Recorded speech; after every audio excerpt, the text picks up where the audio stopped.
भारत रत्न वो बनते हैं जो पहले ग्रस्त होते थे। सारी दुनिया में कोई भी अपना देश का रत्न बनाया, वो या तो नेता था या समाज सेवी था, एक संसारी ग्रस्त था। लेकिन विश्व का ये पहला इतिहास होगा कि भारत देश वो देश है जहां भारत रत्न संत भी होते हैं। भारत की संस्कृति अध्यात्म संस्कृति है। भारत की संस्कृति आध्यात्मिक संस्कृति है।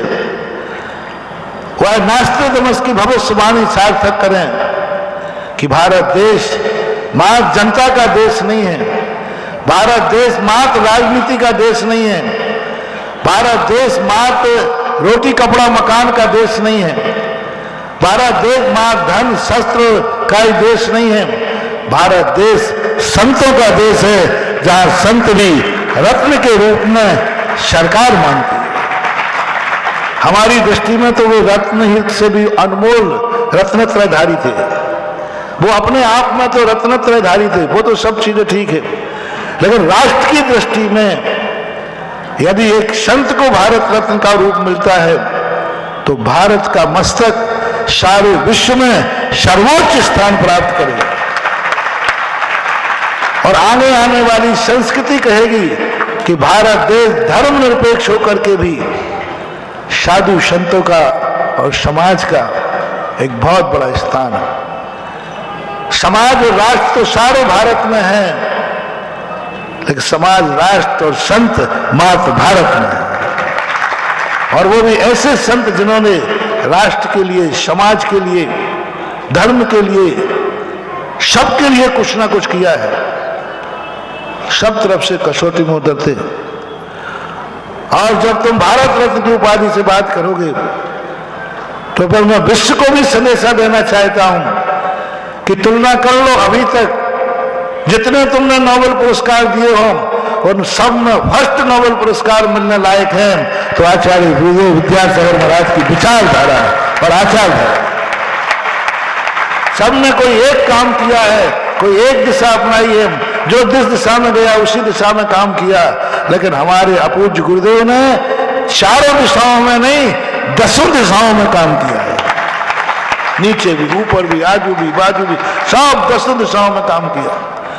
अभी तक नोबेल पुरस्कार जितने अंतरराष्ट्र से मिलता है उनकी तुलना करिए निष्पक्ष होकर के। और हमारे आचार्य जी की विचारधारा, हमारे आचार्य की आचार संहिता नहीं कह रहा हूं, आचार संहिता तो ठीक है, हम जैनियों के लिए तुम कहकर टाल दोगे कि उनकी चर्या, उनका आचरण ऐसा था। हम आचार्य की विचारधारा पर जाते हैं।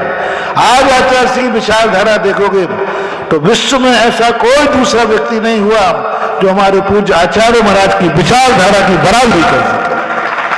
सारे आचार्यों की विचारधारा, आप जितने लोग हुए हैं नोबेल पुरस्कार में, उनकी विचारधारा की तुलना करके देख लीजिए। सर्वश्रेष्ठ नोबेल पुरस्कार के अधिकारी है आचार्य विद्यासागर महाराज। वो इसके मोहताज नहीं थे। मैं ये मत समझना कि हम आचार्य जी को नोबेल पुरस्कार भारत रत्न की उपाधि से तोड़ रहा हूं, नहीं, वो तो इससे भी बहुत ऊंचे थे। उन्हें तो साक्षात मोक्ष रूपी त्रिलोकीनाथ उनको उपाधि दे रहा है। वो तो त्रिलोकीनाथ बनने वाले हैं। अभी जगत पूज्य थे, अब आगे वो त्रिलोकीनाथ बनेंगे और आगे जाकर वो ऐसे त्रिलोकीनाथ बनेंगे कि उनका भी जन्म होगा और इंद्राणी ऐसे ही उनको लेके नाचेगी, ना दूंगी मैं, ना दूंगी मैं, ना दूंगी, ऐसे होगा।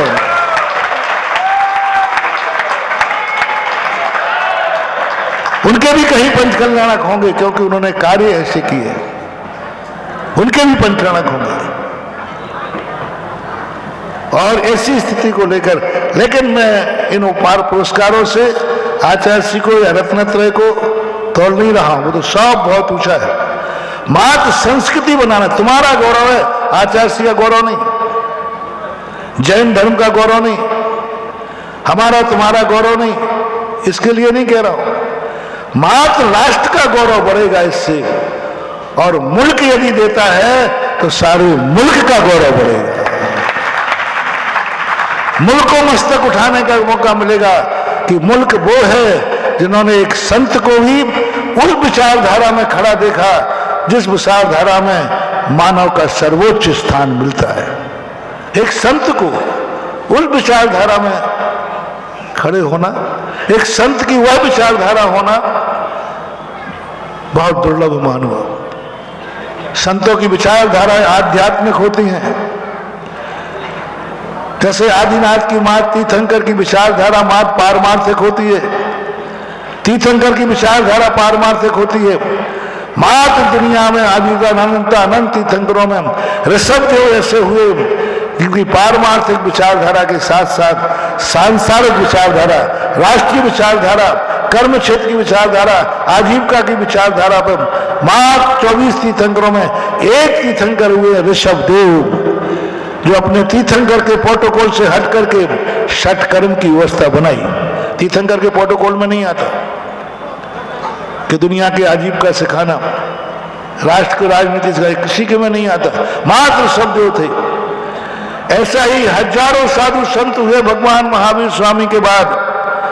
जैसे 24 तीर्थंकर में ऋषभ देव ने अपने प्रोटोकॉल से हट करके एक राष्ट्र को नई चेतना दी, षट कर्म दिया, ऐसा ही अभी तक हजारों मुनि आचार्य हुए, सबने अध्यात्म दिया, धर्म दिया, सिद्धांत दिया, लेकिन एकमात्र पहले आचार्य हुए विद्यासागर महाराज, जिन्होंने वह विचारधारा दी जो भगवान ऋषभ देव की विचारधारा थी। राष्ट्र के लिए दिया, समाज के लिए, सब तरफ से दिया। ये साधु संतों में ऐसी बहुगुणी, बहुउद्देशीय, बहु कल्याणकारी विचारधारा दुर्लभ होती है। इस विचारधारा के लिए साधु संत का इस विचारधारा के लायक खेत होता ही नहीं है। इतनी बड़ी विचारधारा साधु के खेत में हो ही नहीं सकती, क्योंकि वो तो इतना आध्यात्मिक खेत होता है। वहां ये छोटे मोटे पौधे, राष्ट्रीय और समाज चेतना के पौधे बहुत बौने हो जाते हैं, बहुत बौने हो जाते हैं। बड़े पेड़ के नीचे छोटे पौधे नहीं उग पाते हैं। अध्यात्म एक इतना बड़ा पौधा है, धर्म एक इतना बड़ा पौधा है, जिस पेड़ के नीचे छोटे मोटे पौधे होते ही नहीं, हो नहीं सकते, हो नहीं पाते।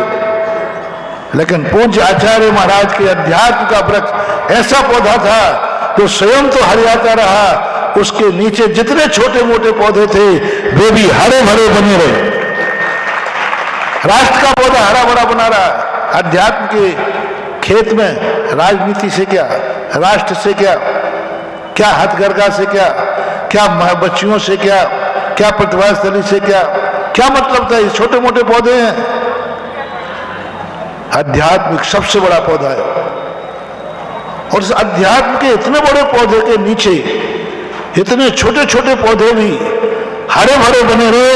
ये मात्र आचार्य पूज्य गुरुदेव की कुशलता का परिणाम है। नहीं तो अध्यात्म का पेड़ जहां लग जाता है वहां सारे ये पौधे जितने होते छोटे मोटे सब गौण हो जाते, सब समाप्त हो जाते, सब मर जाते हैं। आप देखना बड़े बड़े पौधों के पेड़ों के नीचे कोई घास फूस भी नहीं उगती। ऐसे अध्यात्म बहुत बड़ा पौधा है, उसके नीचे कोई छोटे मोटे पौधे उत्पन्न हो ही नहीं सकते, विचार ही नहीं आएंगे, कोई बोता भी नहीं। लेकिन पूज्य गुरुदेव का अध्यात्म वृक्ष में क्या विशेषता थी, उन्होंने हर छोटे मोटे पौधों को भी हरा भरा करने का प्रयास किया। उन्हीं अध्यात्म के पौधे से गिरता हुआ पानी उन पौधों का पोषण कर गया। छोटे छोटे पौधे भी फलते फूलते रहे। ये पहला वृक्ष देखा जिसने छोटे पौधों को भी फलने फूलने का मौका दिया, उनको हरा करने का मौका दिया, और उसे अध्यात्म शक्ति से संस्कारित करके सिंचित किया। तो ये मेरी बात है।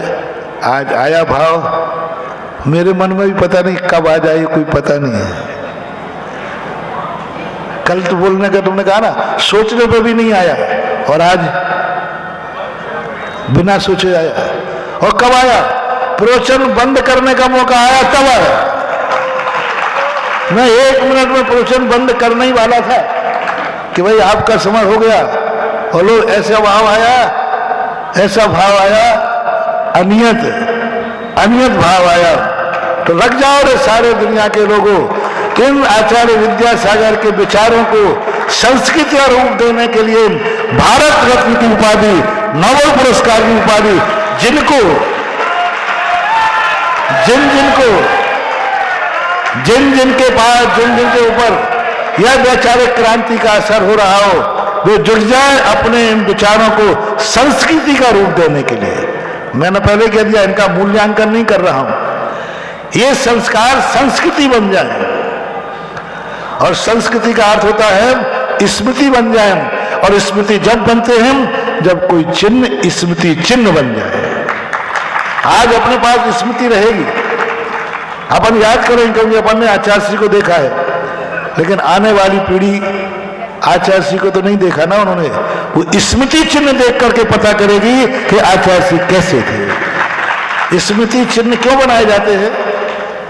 स्मृति तो अपने पास है ही, और अपनी जिंदगी में अपन आचार्य श्री को भूल पाएंगे क्या? हम तो नहीं भूलेंगे, लेकिन आने वाली पीढ़ी ने देखा ही नहीं आचार्य श्री को, उन्हें तो देखा ही नहीं। उनको कौन दिखाएगा? स्मृति चिन्ह दिखाएगा। इसलिए मैं आचार्य श्री का उतना बड़ा पान इन छोटी उपाधियों से नहीं तोड़ना चाहता, इन छोटी मोटी उपाधियों से उनको मूल्यांकन नहीं कर रहा हूं। मैं इतने बड़ी शक्ति को स्मृति चिन्ह राष्ट्र बना ले रहे, स्मृति चिन्ह अंतरराष्ट्रीय बना ले रहे, कि हमने एक ऐसे संत को स्मृति चिन्ह में कैद कर लिया कि आगे हजारों पीढ़ियां भी आएंगी तो कहेंगे भारत में कोई संत हुआ है जो भारत रत्न और नोबेल पुरस्कार से पुरस्कृत था।